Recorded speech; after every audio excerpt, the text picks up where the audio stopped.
c'est le moment pour les enfants. Je crois que personne n'est prévu pour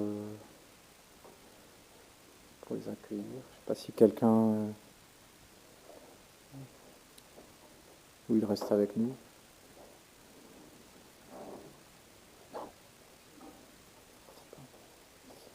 Merci Evelyne.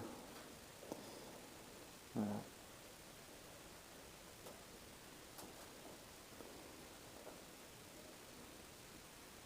On va maintenant avoir un moment de prière. Et, voilà, que chacun puisse s'exprimer, peut-être par des courtes prières. Et je vais commencer.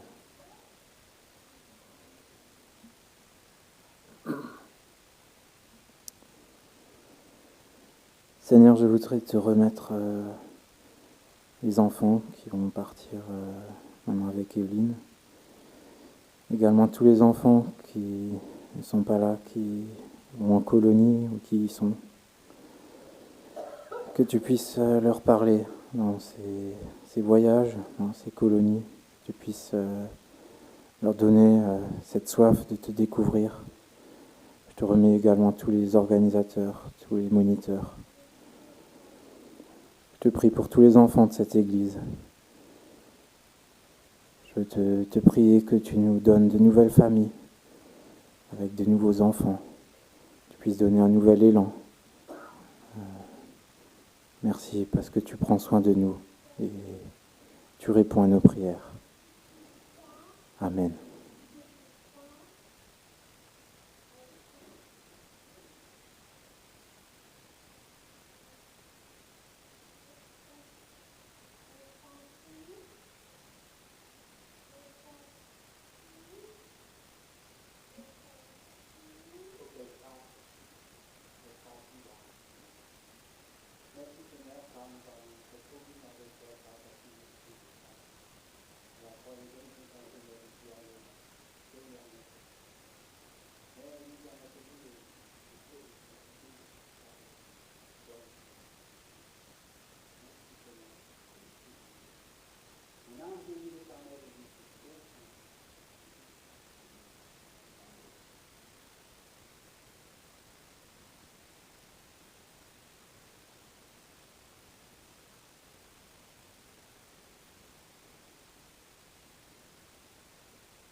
Seigneur, merci pour ton esprit. Merci pour oui, cette parole que tu nous as donnée. Et je vais te remettre maintenant Étienne, qui va nous apporter cette parole, qui va nous guider, qui va nous... Je te remets vraiment tout ce qu'il va nous apporter. Je te remercie pour lui. Amen.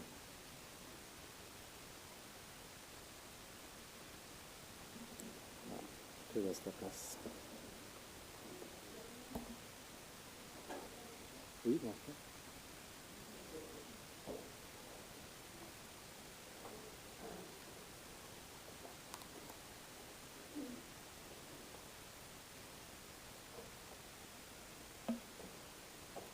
Je ne vais pas louper l'occasion de vous dire ce qui s'est passé pour moi la semaine dernière, et je vais être prête. Je suis très contente d'être là aujourd'hui. Beaucoup savent, je ne peux pas venir souvent parce que mon mari est devenu dépendant. Et j'avais un autre problème, c'est de mon œil droit, qui a été malmené lors de l'opération de la cataracte depuis 1 an, et ça a diminué beaucoup la qualité de ma vie. Et alors on m'a dit, oui, la seule chose qu'on peut faire, c'est une greffe de cornée. Alors je me suis dit, moi j'ai 84 ans, est-ce qu'on va me faire une greffe de cornée? C'est quelque chose qui coûte très très cher. Et est-ce que ça vaut la peine? Peut-être on le fait et 1 an après, je pars auprès du Seigneur, alors l'argent gaspillé. Et je ne m'y attendais pas. Et ça a dû être au mois de mai à peu près, je reçois un coup de fil de l'hôpital civil de Strasbourg. On a une greffe pour vous, et tout de suite, la date de l'opération et un courrier, la date de l'anesthésie, tout ce qu'il faut. Oh, je me suis dit, mais je ne vais quand même pas dire non. Et je n'ai rien à perdre, même si je perds complètement la vue de cet œil, j'aurais gagné, parce que la vue de cet œil a dérangé la vue de l'autre. Alors, j'y vais. J'attends. Ils m'ont mis sur la liste d'attente. Ah oui. Excusez-moi, je suis encore un peu... Oui. Et où est-ce que je me suis arrêtée?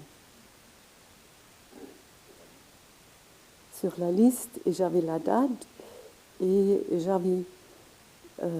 j'ai reçu tout ce qu'il faut pour préparer tous les rendez-vous pour que je sois apte pour avoir une anesthésie. Et tout a marché comme sur des roulettes.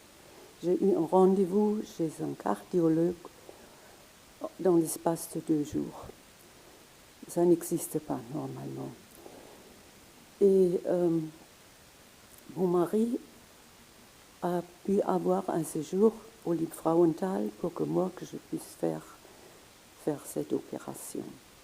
Mardi, j'ai été opérée. Et déjà, l'après-midi, je voyais déjà mieux. Je n'en reviens pas. Comment Dieu a arrangé toutes choses, moi je pense, pour moi ça ne vaut plus la peine de faire quelque chose. Et je suis tellement contente de la bonté de Dieu, de sa sollicitude, de tout ce qu'il a fait pour moi. Et je suis très contente de vous voir maintenant un peu mieux. Et je suis contente d'être ici, de chanter avec vous, parce que ça, c'est quelque chose qui m'a manqué beaucoup quand je ne pouvais pas venir au culte. Et bien sûr, dans l'avenir, ça ne va pas être ça, mais je suis contente chaque fois quand je peux le faire. Et merci pour tous ceux qui ont prié pour moi, pour ceux qui m'ont véhiculé encore et qui vont le faire encore parce que je ne peux plus conduire. Alors, merci Seigneur avant tout et merci à vous tous. Merci beaucoup.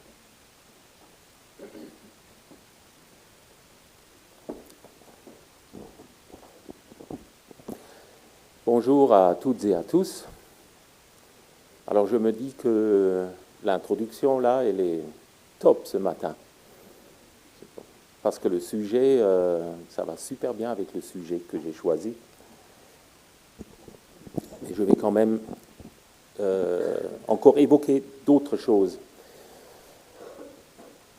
Alors aujourd'hui, ça ne vous a pas échappé, nous vivons dans un monde qu'on appelle, on dit souvent, on est dans un monde de dingue. Et bon, je pense que le monde a toujours été un monde de dingue. Mais là, maintenant, nous sommes les contemporains d'aujourd'hui, nous voyons ce qui se passe. Vous avez vécu les élections, vous avez vécu la guerre, enfin, vous voyez ce qui se passe en Ukraine, vous voyez ce qui se passe à Gaza, vous voyez un peu tout ce qui se passe partout. Cette nuit, on a même tiré sur le candidat Trump. Je ne sais pas si vous le savez, bon, on lui a percé l'oreille en fait. Moi, ce qui m'a frappé par rapport à la sœur, ça je voudrais quand même évoquer, j'y pensais pas, mais maintenant Notre sœur, je ne sais pas le prénom, Emma, Elema. Oui, j'ai des oreillettes, mais ça ne corrige pas tout. En tout cas, elle a rendu gloire à Dieu. Ça me rappelle Hérode, dans les Actes, qui n'a pas rendu gloire à Dieu. Et il en est mort. C'est Dieu qui décide. Trump, je ne le juge pas, je ne le condamne pas, c'est juste une remarque, ça m'attriste. Il l'a échappé de peu, parce qu'un trou dans l'oreille, quelques centimètres, c'est la tête. Qu'est-ce qu'il a fait? Il a fait ça.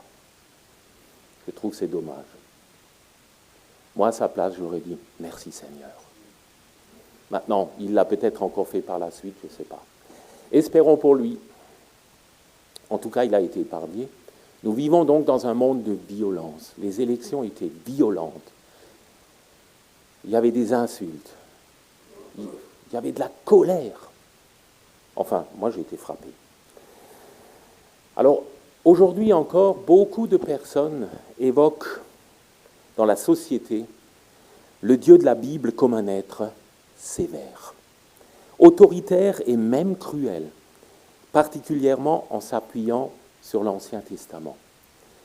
Les chrétiens n'en sont pas toujours exempts, si nous sommes honnêtes. Ils se réfèrent surtout au récit du livre de Josué, des juges, des rois, chroniques. Et il est vrai que pour mieux connaître le Dieu de la Bible, il est important de prendre le temps de lire tous les textes et de pouvoir comprendre les différents passages à la lumière de la Bible. On entend par-ci par-là que l'Ancien Testament nous montre un Dieu qui ne fait pas beaucoup part de sa grâce, alors que dans le Nouveau Testament, il se dévoile comme un Père qui aime l'homme et désire lui démontrer pleinement la grâce. Mais la parole est bien plus explicite en prenant le temps de la lire et de la méditer. Il n'y a pas deux dieux différents dans la Bible. C'est bien le même à travers toute la parole. Regardons comment la patience et la grâce se sont manifestées pour le règne de Salomon, successeur direct de David. Et je lis dans 2 Chroniques 7, les versets 12 à 14. Je lis dans la version Bible du Semeur 2000. Donc c'est déjà une version un peu plus ancienne, alors je pense que c'est pareil et on verra. Alors l'Éternel apparut à Salomon pendant la nuit et lui dit « J'ai exaucé ta prière et je choisis cet endroit comme lieu de sacrifice pour moi. Lorsque je fermerai le ciel et qu'il n'y aura pas de pluie, lorsque j'ordonnerai aux sauterelles de ravager le pays ou que j'enverrai la peste contre mon peuple, si alors mon peuple qui est appelé de mon nom s'humilie, prie et recherche ma grâce, s'il se détourne de sa mauvaise conduite, moi je l'écouterai du ciel, je lui pardonnerai ses péchés et je guérirai son pays. » Je voudrais juste prier avant de commenter le premier passage, le premier texte. Seigneur, merci de ce que durant toutes ces années, durant tous ces siècles, durant tous ces millénaires, malgré toute la violence de l'homme, ta grâce nous accompagne. Nous voulons en être reconnaissants jour après jour. Et ce matin aussi, Seigneur, nous voulons nous mettre à ton écoute et considérer combien tu es un Dieu de grâce. Amen. Un Dieu de rétribution, premier passage, un Dieu de rétribution directe ou de grâce sous l'ancienne alliance. Voici la réponse de Dieu à la prière de consécration du roi Salomon, qui vient de finir la construction du temple. Une réponse qui est directement liée à la manière de vivre du peuple élu. Nous pourrions même en déduire pour nous que le bonheur est directement lié à ma fidélité envers Dieu. Est-ce que c'est ça que nous pensons ? Allons plus loin. Commençons tout d'abord au début de l'histoire de l'humanité. Voici en court résumé ce que nous trouvons dans la Bible. Tout d'abord, après la création, le Seigneur vit que tout était bon. Ce que Dieu fait est bon et parfait. Malheureusement, on ne peut pas prétendre la même chose de l'homme. Après la désobéissance des premiers êtres humains, Adam et Ève, ainsi que le récit du premier crime, à Caïn qui tue Abel, Dieu pourrait supprimer l'être humain. Malgré les fautes cumulées, il fait œuvre de patience envers les hommes. Comme vous pouvez le lire dans la suite, les choses ne se sont pas arrangées et dans sa révolte, l'homme a de plus en plus rejeté son Créateur ouvertement, jusqu'au point à ce que Dieu a envoyé le déluge, c'est-à-dire une destruction universelle. Je lis dans Genèse 6, les versets 5 à 6. L'Éternel vit que les hommes faisaient de plus en plus de mal sur la terre, à longueur de journée. Leur cœur ne concevait que le mal. Alors l'Éternel fut peiné d'avoir créé l'homme sur la terre, et il en eut le cœur très affligé. Quel choix lui restait-il à notre Dieu ? Tous les hommes ont péri, sauf la famille de Noé que Dieu a sauvée. Et la terre s'est repeuplée avec cette famille, mais là encore, tout a recommencé. Babel, qui signifie « faisons-nous un nom », en est l'illustration. Dans sa patience, et peut-on dire grâce, Dieu promet de ne plus anéantir l'humanité et choisit un homme qui lui fait confiance, Abraham, qui deviendra Abraham. C'est à travers cet homme et sa descendance qu'il va mettre à part un peuple qui est censé lui accorder sa confiance. Abraham n'était pas parfait, mais il crut en Dieu et lui fit confiance. C'est ainsi qu'est né le peuple d'Israël. Dieu l'a entouré de sa protection et a permis que ce peuple prenne possession du territoire promis à Abraham après 400 ans d'exil en Égypte. C'est là que nous arrivons à la conquête du pays promis et à l'anéantissement de diverses peuplades qui vivaient d'une manière horrible aux yeux de Dieu. Mais Dieu n'a-t-il pas fait œuvre de grâce envers ces peuples en leur laissant plus de 400 ans pour changer de comportement ? Dans le désert, Israël a reçu la loi à travers Moïse pour pouvoir se conformer à l'Éternel. La loi mosaïque servait à donner un sens profond à la relation avec Dieu et aussi à la vie entre les humains pour le bien de tous.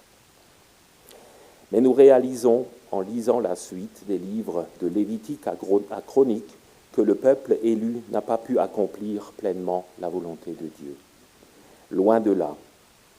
Pourtant, des hommes aimant Dieu, comme Moïse, Josué, Noé, Abraham, bien sûr, auparavant, les juges, Samuel, David, Daniel et les nombreux prophètes nous démontrent la grâce de Dieu. Combien de fois le peuple s'est-il révolté envers l'Éternel ? Combien de fois leur a-t-il pardonné ? La loi qui a été transmise à Israël est la base de ce qu'on appelle la théologie de la rétribution. c'est-à-dire fais ceci et tu vivras, fais cela et tu mourras. Mais revenons au texte de 2 Chroniques au début. Celui qui a écrit ce texte nous est inconnu. Et beaucoup de spécialistes pensent que l'auteur a écrit ce texte au retour d'exil de Babylone du peuple d'Israël. Donc, quelqu'un qui pouvait témoigner de la fidélité de Dieu et donc aussi de la grâce accordée malgré les nombreuses infidélités du peuple d'Israël.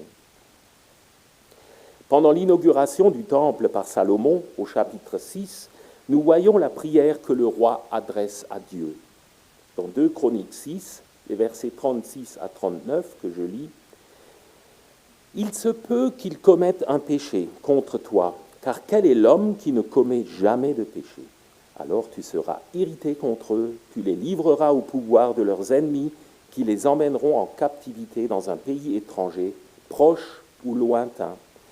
S'ils se mettent à réfléchir dans le pays où ils auront été déportés, s'ils reviennent en arrière et t'adressent leurs supplications dans le pays de leur captivité, et qu'ils disent « Nous avons péché, nous avons mal agi, nous sommes coupables. » S'ils reviennent à toi de tout leur cœur et de tout leur être, dans le pays de leur captivité où ils auront été déportés, et s'ils prient en se tournant vers le pays que tu as donné à leurs ancêtres, vers la ville que tu as choisie et vers le temple que j'ai construit en ton honneur, alors, depuis le ciel, la demeure où tu habites, veuille écouter leurs prières et leurs supplications et défendre leur cause. Pardonne à ton peuple les péchés qu'il aura commis contre toi. Si le peuple obéit à l'Éternel, il sera béni en toutes choses et vivra en paix. Si le peuple désobéit, il sera puni et vivra misérablement jusqu'à être déporté. Mais s'il revient et se repent, l'Éternel lui pardonnera et le rétablira. Le Dieu de l'Alliance est un Dieu juste, qui est lent à la colère, riche en bonté, prêt à pardonner et plein d'amour par-dessus tout. C'est un Dieu de grâce. Pouvons-nous en douter ? Pensons au psaume 32, où un pécheur repentant se confie à son Dieu d'amour et de grâce, ou alors à Esdras 9, qui résume bien l'infidélité d'Israël, sa rétribution, c'est-à-dire sa punition, sa repentance et la grâce imméritée accordée par Dieu. La question qu'on peut se poser maintenant, et moi, et nous, en suis-je encore à cette théologie de la rétribution ? Si je subis un malheur ou tombe sérieusement malade, c'est que j'ai commis un péché. Un chrétien m'avait partagé le fait qu'il avait eu une pensée de jugement envers quelqu'un et par la suite, il a fait une chute sur la route. Devinez avec quoi ? Avec son vélo. Alors nous ne nous sommes pas concertés. Il avait, et je peux vous garantir, je le connais, il n'avait pas la tête dans le guidon. Je ne sais pas ce qu'il a fait, il est tombé. En tout cas, pour lui, c'était lié. Alors là, attention. Je pense qu'il en était à ce moment-là à la théologie de la rétribution. C'est le genre de pensée qui peut nous coller encore à la peau, soyons honnêtes.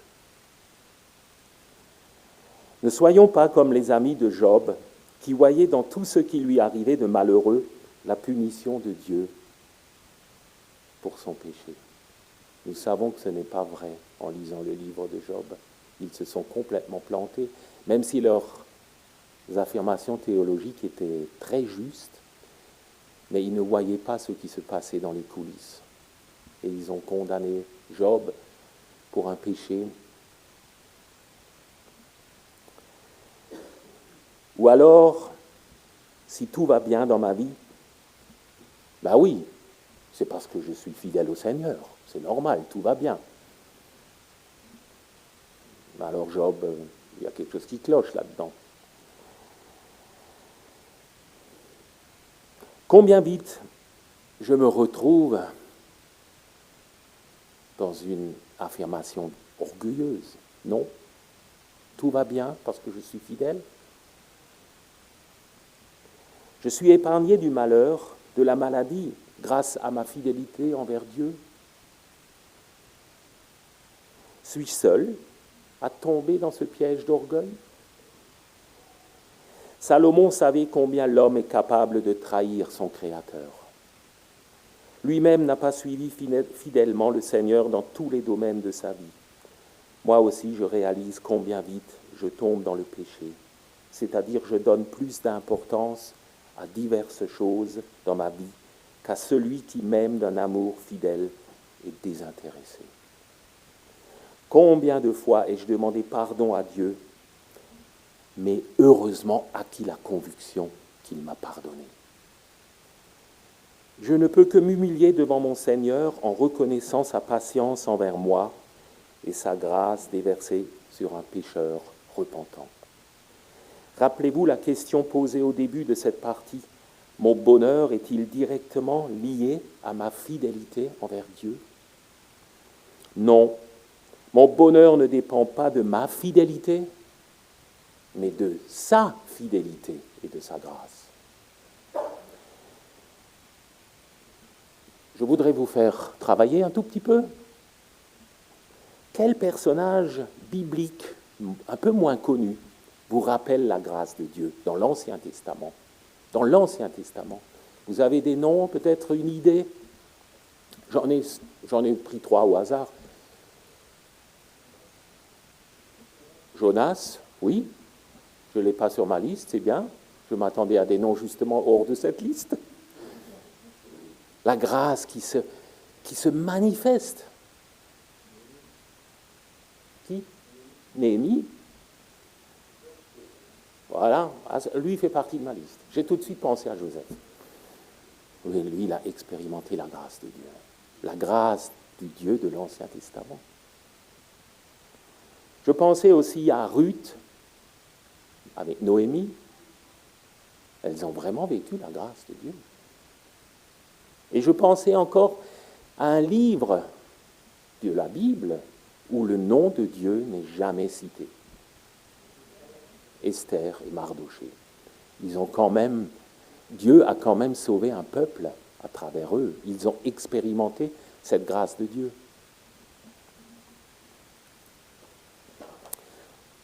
Je passe à une deuxième partie. Dieu dévoile entièrement sa grâce sous la Nouvelle Alliance. L'auteur des Chroniques passe sous silence les nombreuses fautes du roi David ainsi que celles de Salomon. Il est très positif dans Chroniques. Il sait que ses lecteurs connaissent la parole de Dieu. Donc ils connaissent le récit du livre des rois, qui raconte clairement les infidélités des rois et du peuple, mais veut faire comprendre à ceux qui reviennent de la captivité de Babylone que le Seigneur tient toujours ses promesses.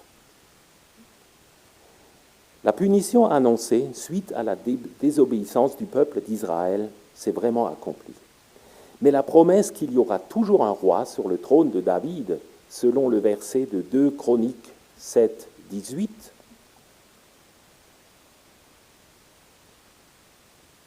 ah, c'est moi sans doute qui me... Là, je me suis trompé. Ou alors... Ah oui, là, clairement. Hein. Non, là, c'est... Je vous le lis. Je ne sais pas pourquoi. Ou c'est un Chronique peut-être, putain, je ne sais plus. Je me suis trompé de référence et je n'ai pas corrigé. Ouais. Enfin, je vous le lis. Je rendrai stable pour toujours ton trône royal selon l'alliance que j'ai conclue avec ton père David lorsque je lui ai dit « Il y aura toujours l'un de tes descendants qui gouvernera Israël. » Cette promesse tient malgré tout. La promesse de la libération de l'exil s'est accomplie. C'est un message d'espoir qui encourage ceux et celles qui reviennent de Babylone et veulent recommencer une nouvelle vie avec leur Dieu. Le royaume de David sera lui aussi bien réinstallé, mais ce sera bien après. Ce roi annoncé, ce roi annoncé, c'est qui ce roi annoncé? Le Seigneur Jésus viendra environ 400 ans plus tard, après la lettre de l'auteur des Chroniques. En attendant, ceux qui sont revenus d'exil se sont humiliés. Ils ont prié, ils ont cherché la face de Dieu et ont abandonné leur mauvaise voie. Nous lisons cela dans le livre d'Esdras et de Néhémie. Que de bonnes résolutions ont-elles tenu? Non. Nous connaissons cela aussi pour nous.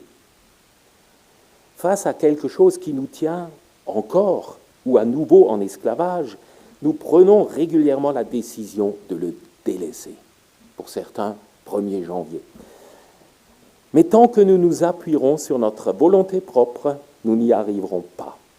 Israël s'est appuyé sur la loi au point d'en faire une liste interminable d'obligations et d'interdits et n'a pas réussi à mettre tout cela en pratique. Le roi annoncé est venu parmi eux et leur a démontré combien l'homme est incapable d'accomplir pleinement la volonté de Dieu. Cette loi qui est juste et bonne conduit au constat que personne, vraiment personne, ne peut l'accomplir. Personne ne peut se justifier devant Dieu par des œuvres aussi bonnes soient-elles. Dans le texte lu avant, Salomon prétend qu'il n'y a point d'homme qui ne pêche. Et c'est vrai, seul Jésus n'a pas péché. Comme le démontre l'apôtre Paul, cette loi nous condamne et c'est le Christ seul qui peut nous sauver si nous plaçons notre confiance en lui. Et c'est là que le Dieu d'amour démontre pleinement sa grâce envers tous les êtres humains.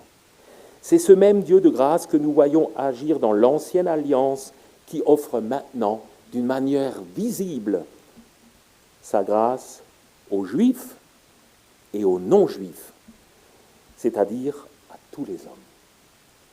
Mais mon péché, ma manière de délaisser Dieu pour m'occuper uniquement de mes intérêts propres, comment l'abandonner? Tout d'abord, réaliser ce que Jésus a fait pour me sauver. Et on l'entend souvent dans les prières. Nous lisons dans la lettre de Paul aux Galates un merveilleux résumé. Dans Galates 1, versets 3-4, je regarde juste si je ne me suis pas trompé, oui, là c'est bon. Que la grâce et la paix vous soient données par Dieu notre Père et par le Seigneur Jésus-Christ. Le Christ s'est offert lui-même en sacrifice pour expier nos péchés, afin de nous délivrer du monde présent dominé par le mal. Il a ainsi accompli la volonté de Dieu notre Père. Texte très actuel aussi, toujours. Jésus, le Fils de Dieu, le descendant promis du roi David, est venu dans ce monde qui, malheureusement, dans sa majorité, ne répond pas à l'invitation d'une relation vivante avec son Créateur, pour accomplir la volonté du Père à notre place. Il a envoyé son Fils pour mourir en sacrifice à notre place, afin de prendre sur lui la punition due à notre révolte. Par cet acte, Jésus nous offre et nous propose la paix avec Dieu et le bénéfice de son pardon, fruit de sa grâce. Nous ne pouvons pas contribuer à ce rachat par nos propres efforts. Nous n'avons que deux choix. Accepter avec reconnaissance ce merveilleux cadeau ou alors le laisser de côté et ne pas tenir compte de cette offre. Nous sommes entièrement libres de choisir. En fait, on pourrait dire que c'est la seule œuvre qui peut vraiment contribuer à nous sauver. Placer ma foi en Christ.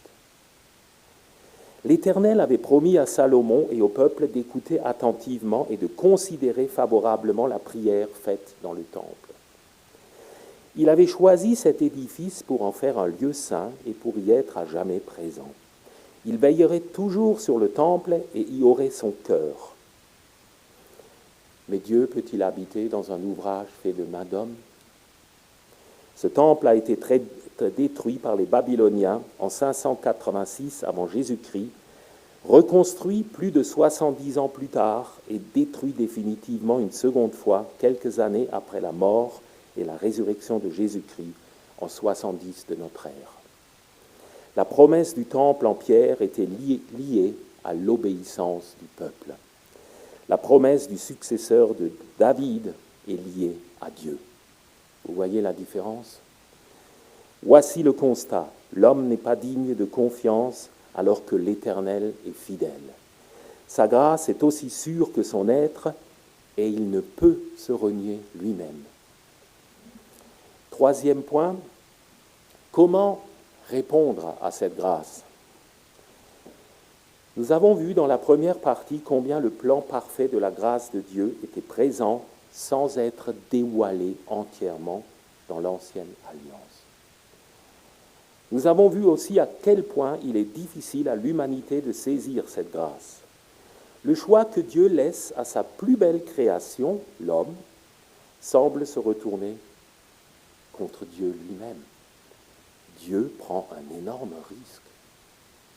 Connaissez-vous une religion ou une philosophie sur cette terre qui vous présente un Dieu qui vous aime au point de donner sa vie pour vous et vous laisse le choix de répondre selon votre propre volonté? Moi, je n'en connais pas. C'est tout simplement extraordinaire. Un cerveau humain n'est pas capable d'inventer une telle histoire. Et pourtant, nous sommes capables d'en inventer des choses pour nous faire plaisir, n'est-ce pas? Dans sa grande patience, le Seigneur nous laisse gérer les merveilles de cette création, tout en sachant combien nous commettons d'erreurs et combien nous sommes bien en route pour l'abîmer de plus en plus. Mais je suis convaincu aussi qu'il pose certaines limites que nous ne voyons pas nécessairement. C'est là que nous pouvons réaliser que la loi mosaïque était bonne et nécessaire pour permettre à une communauté de vivre en harmonie avec son Dieu et les uns avec les autres. C'est pour cela aussi que l'homme a besoin de réfléchir et de se remettre en question.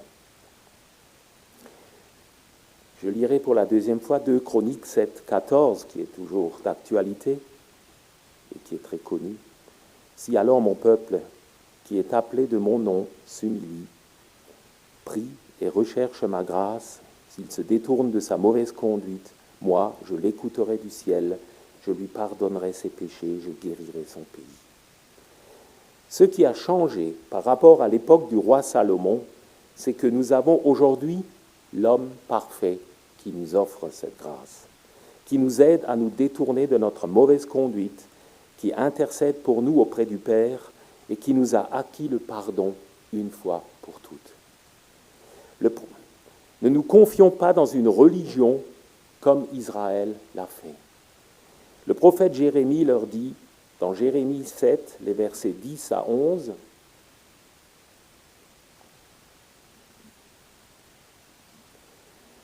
Et puis, vous venez vous tenir devant moi, dans ce temple qui m'appartient, et vous dites, nous sommes en sécurité. Et c'est pour accomplir tous ces actes abominables. Ce temple qui m'appartient, est-il à vos yeux une caverne de brigands? Moi, en tout cas, je vois qu'il en est ainsi. L'Éternel le déclare. » Ne tombons pas dans le piège de la religion de l'homme, mais confions-nous en celui qui est venu visiter son peuple et leur montrer le véritable temple. Le véritable temple, c'est la présence de Dieu parmi les hommes. Et ce temple a un nom, Jésus-Christ.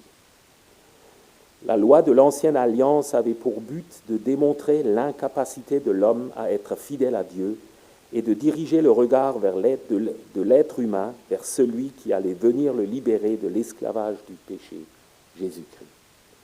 L'incarnation de la grâce de Dieu. Si nous avons compris et saisi la grâce que le Seigneur nous offre, nous faisons partie de l'édifice divin, comme le dit Paul aux Corinthiens, dans 1 Corinthiens 6, verset 19, ou bien encore, ignorez-vous que votre corps est le temple même du Saint-Esprit qui vous a été donné par Dieu et qui maintenant demeure en vous. Vous ne vous appartenez donc pas à vous-même. Le Père et le Fils nous envoient l'Esprit de Dieu qui nous conduit dans l'amour et l'obéissance. Ce n'est pas par nos propres moyens que cela est possible, mais uniquement par l'Esprit qui nous est donné. Il n'y a plus de condamnation pour ceux qui sont unis en Jésus-Christ, car la loi de l'Esprit qui nous donne la vie dans l'union avec Jésus-Christ nous a libérés de la loi du péché et de la mort. C'est l'Esprit qui nous fait comprendre que nous sommes enfants de Dieu. Mais si nous sommes livrés à nous-mêmes, nous ne pouvons plaire à Dieu et sa grâce pour nous est vaine. Nous ne pouvons pas forcer Dieu à nous sauver. Assumons notre choix. Heureusement que l'Esprit est là pour nous rappeler la grâce bienveillante de Dieu et la suffisance absolue de ce que Jésus a accompli pour toi et pour moi. C'est lui qui m'aide à abandonner mon péché et à placer ma confiance en Jésus. Et sachons que Dieu est toujours prêt à nous pardonner nos fautes. Ne tardons pas à venir à lui, mais rendons-lui toute la gloire pour la grâce qu'il nous offre à travers son grand amour. C'est sa grâce seule qui nous transforme jour après jour. Si tu ne l'as pas encore saisie, cette grâce, fais-le. Ne tarde pas et laisse-toi transformer par celui qui a tout fait pour te libérer du mal et du malin. Et je termine par la lecture de Éphésiens 1, verset 7. En Christ, parce qu'il s'est offert en sacrifice, nous avons été délivrés et nous avons reçu le pardon de nos fautes. Dieu a ainsi manifesté sa grâce dans toute sa richesse. Je termine par la prière. Seigneur Jésus, ce que les patriarches, ce que les prophètes, ce que les rois d'Israël voyaient de loin et qu'ils espéraient, tu nous l'as révélé en Jésus-Christ. Oui, Seigneur Jésus, tu es venu parmi nous pour nous faire connaître le Père, pour nous racheter de nous-mêmes, de nos péchés, pour nous aider à nous approcher du Père et de l'appeler Papa. Oui, Seigneur Jésus, à toi revient toute la gloire. Toi seul, tu es la grâce de Dieu. Ô Seigneur, nous voulons t'adorer, te louer, te glorifier. Dans ton nom précieux. Amen.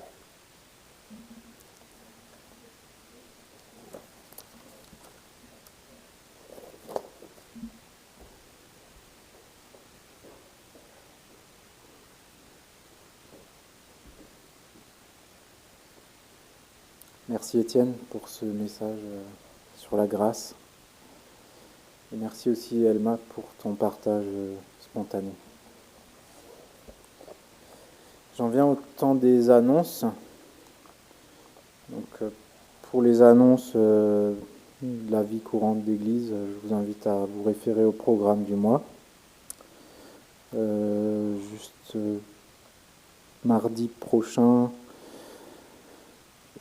donc il y a les activités d'été qui reprennent avec une soirée pétanque, donc à Wörth à 19h30. Voilà, tout le monde est invité pour une soirée conviviale. Mardi également, il y aura un convoi qui va partir en Ukraine avec Étienne, donc un autre Étienne. Voilà, vous pouvez prier aussi pour cela. Il y a une annonce pratique aussi au niveau de la porte, la petite porte. Angèle m'a dit qu'elle est condamnée. C'est ça ? Qu'elle n'est plus... Voilà. On ne peut plus l'utiliser.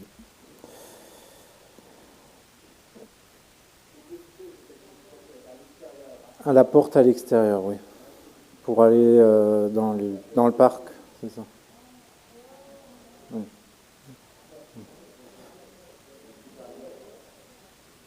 Oui, tu peux.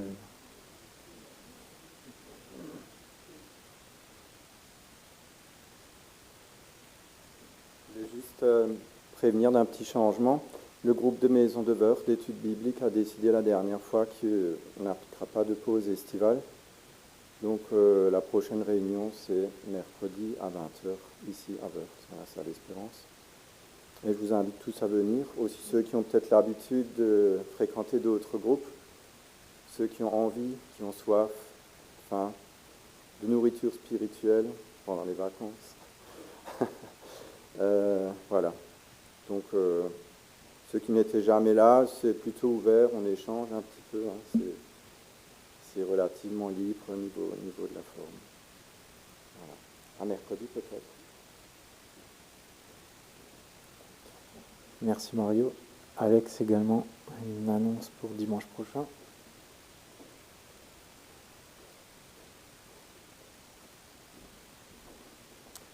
Bonjour à tous. Alors dimanche prochain, on a un culte en commun avec Wissembourg, pour ceux qui s'en souviennent. Il aura lieu, si la météo le permet bien sûr, au Verger. Donc, pour ceux qui ne connaissent pas, c'est à gauche de la maternelle, il y a un petit chemin, et c'est au bout, on ne peut pas se tromper. Côté pratique, il y aura aussi la fête de Wörth à ce moment-là. La route sera donc bloquée à partir du pont là-bas. Vous pourrez toujours éventuellement accéder, pour ceux qui ont du mal à se déplacer, pour vous garer dans la cour de l'église. Donc il faudra juste demander à la personne qui surveille l'entrée de lui expliquer. On fera un mail aussi à la mairie dans ce sens-là. Donc pour ceux qui ont du mal à se déplacer uniquement, les autres, il faudra essayer d'anticiper un peu, vous cherchez à vous garer à l'extérieur, sur les bords de trottoir, etc. Le pré qui est rue des Jardins, qu'on utilise de temps en temps, à ce jour n'est pas accessible parce que l'herbe n'est pas coupée. Si ça change, on vous préviendra par mail. Et si ça change, je vais avoir besoin d'une ou deux personnes pour gérer le parking. Mais pour l'instant, partez sur le fait que le pré n'est pas accessible et qu'il faudra donc anticiper votre déplacement, votre venue pour ne pas être en retard au culte, ce serait dommage. Voilà, donc surveillez vos mails jusqu'au samedi éventuellement pour que vous sachiez un peu plus comment ça se passe. Merci.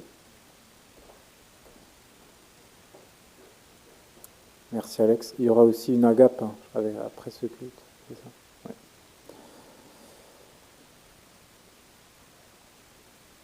Alors, en guise de chant de bénédiction, je vous invite à écouter un chant de la comédie musicale Gladys qu'on a eu la chance d'avoir l'année dernière. Voilà, donc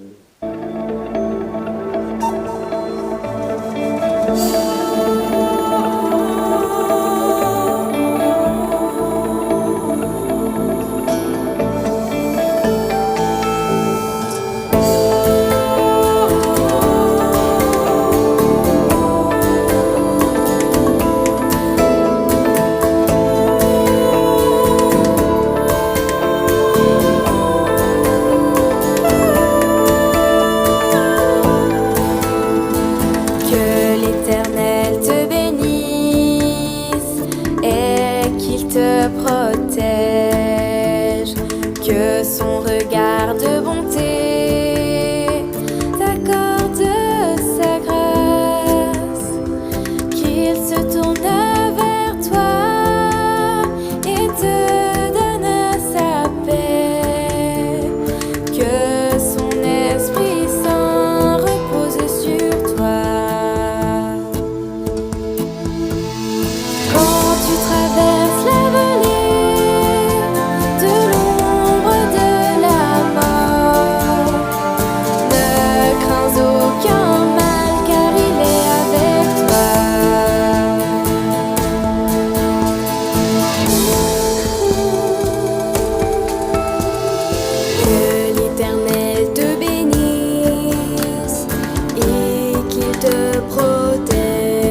Pour finir, je vous laisse encore ce verset dans Hébreux 10, verset 23.